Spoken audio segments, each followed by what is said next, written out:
Okay, boys and girls, so this week we are going to continue to look at Greek mythology, and we're going to learn specifically about the different lessons that mythology can teach us.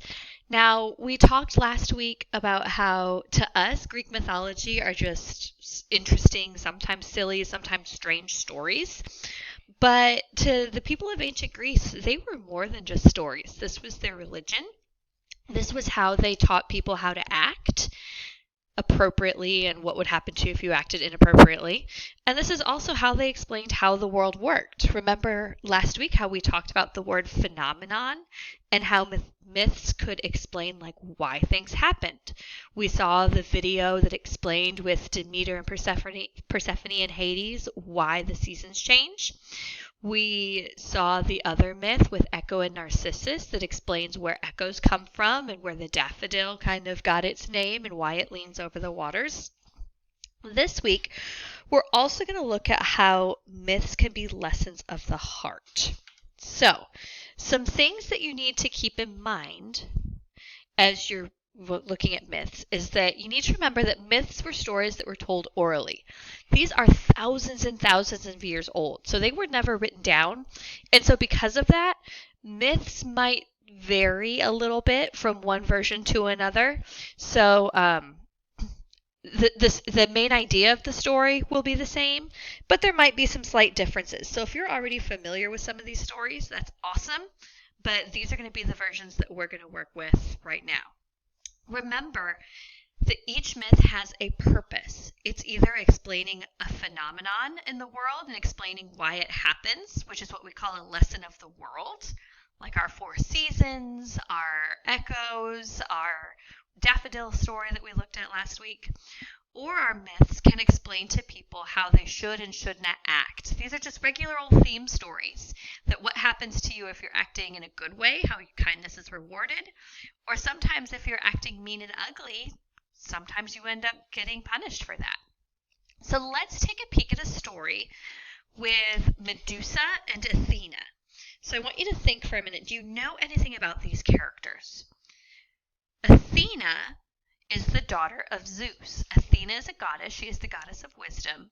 And Medusa, if any of you guys have heard of her before, she's not a goddess. She's that creature that has all the snakes in her hair. Okay, so now that I got that in my background, let's read our story. The story of Medusa and Athena. There once was a beautiful young lady named Medusa. There were many beautiful women that lived in Athens, Greece, but Medusa was, without a doubt, the most striking of them all. The problem with Medusa was that she was very vain. She often bragged of her beauty and spoke of nothing else. Medusa would boast to everyone that her skin was flawless. She thought that her lovely golden locks accented her eyes that were emerald green.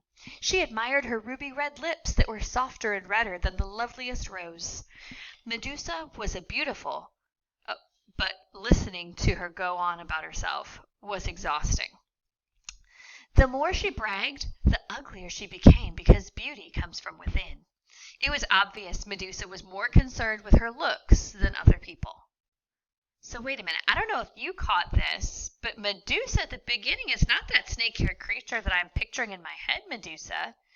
Medusa is a beautiful person. She had beautiful golden blonde hair with green eyes and ruby red lips and soft, beautiful skin. That seems strange. But she's acting in an inappropriate way and that she's bragging about everything. Let's keep reading. One day, Medusa visited the Parthenon, Athena's temple.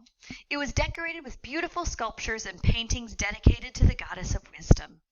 Everyone that visited the temple was grateful for Athena for keeping a watchful eye over the city. Everyone was grateful, except Medusa.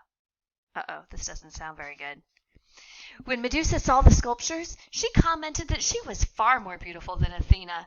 She thought she would have made a much better subject for the sculptor than Athena. She mentioned that the goddess's eyes were too beady, and that it was a shame that the temple was wasted on Athena. This doesn't sound good. I don't know about you, but I know not to talk smack about a goddess. This can't end well. Medusa was so busy admiring her own reflection in a bronze door that she did not realize everyone had left the temple after her unfavorable remarks about Athena. It wasn't long before Medusa saw Athena's reflection next to hers in a bronze pillar. The goddess was angry. "You are a vain and foolish girl, Medusa," Athena said angrily. "I find it amusing that you think you are more beautiful than me. Even if this was the truth, there is more to life than beauty. While others are out working, playing, or learning, you're busy boasting and admiring yourself." Medusa argued that she served as an inspiration to others, and it was her sheer beauty that made their lives better. Athena was beyond angry. "You speak utter rubbish," Athena shouted. "Don't you know that beauty fades in all mortals? And by my powers, your beauty will be taken away forever. Your doom will serve as a reminder for all not to be boastful." Then Medusa was transformed into a repulsive monster. Her hair became a thickened heap of snakes writhing on her head. "Medusa, this is the result of your pride. Your face is now so grotesque that the mere sight of you will turn a man to stone," sneered Athena. "And Medusa, if you should seek out your own reflection, you shall turn to stone the moment you see your face." Medusa was sent to the ends of the earth to live with the Gorgon sisters, so that no innocent people would be turned to stone at the sight of her. Yikes. So let's think about this story. I see at the end, that's the Medusa I was thinking of. This Medusa with the snakes on her hair that turns people to stone. But I learned that Medusa wasn't always that way. At the beginning, she was beautiful, and she knew it, and she bragged about it. She even thought she was so beautiful, she started talking nasty to one of the goddesses. And because of that, she was punished because of what she said. Okay, so with that in mind, let's look for a theme and let's see if we can pick apart some of our characters. So, what character trait would you use to describe Medusa in the story, and how do you know? Well, I know Medusa was rude and mean and nasty. So I would put down that Medusa is boastful, she's arrogant, and she's self-absorbed. She's so focused on her looks and beauty that she thinks she's better than everyone else, even a goddess like Athena. Notice how I didn't just use words like mean and angry. I used some college words up here like boastful and arrogant and self-absorbed. What character trait would you use to describe Athena in the story? How do you know? Well, Athena was the goddess. She didn't do a whole lot, but she's the one that turned Medusa into the ugly creature. Now, she didn't do that just because Athena's mean. Athena did that because she had had enough of Medusa's bragging.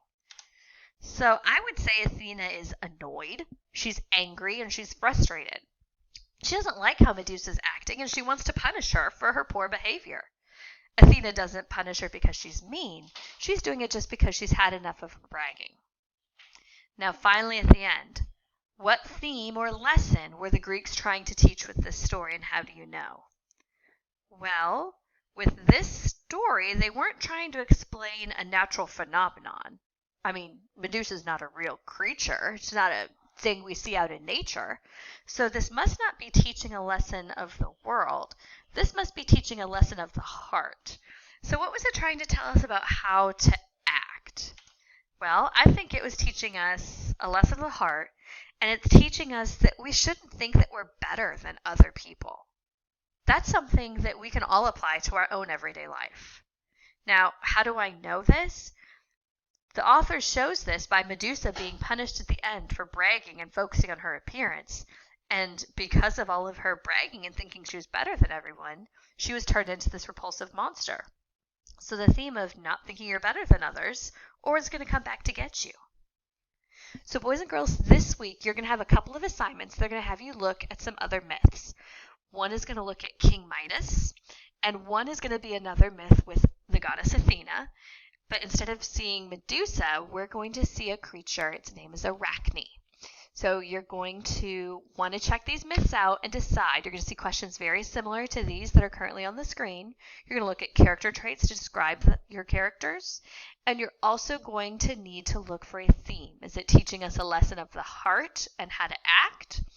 Or is it teaching us a lesson of the world, like Pandora's box, where evil came from, or where problems came from, or the Four Seasons with Demeter and Persephone? Okay, good luck. Don't forget, you can email any of your teachers or pop onto Zoom for some extra help.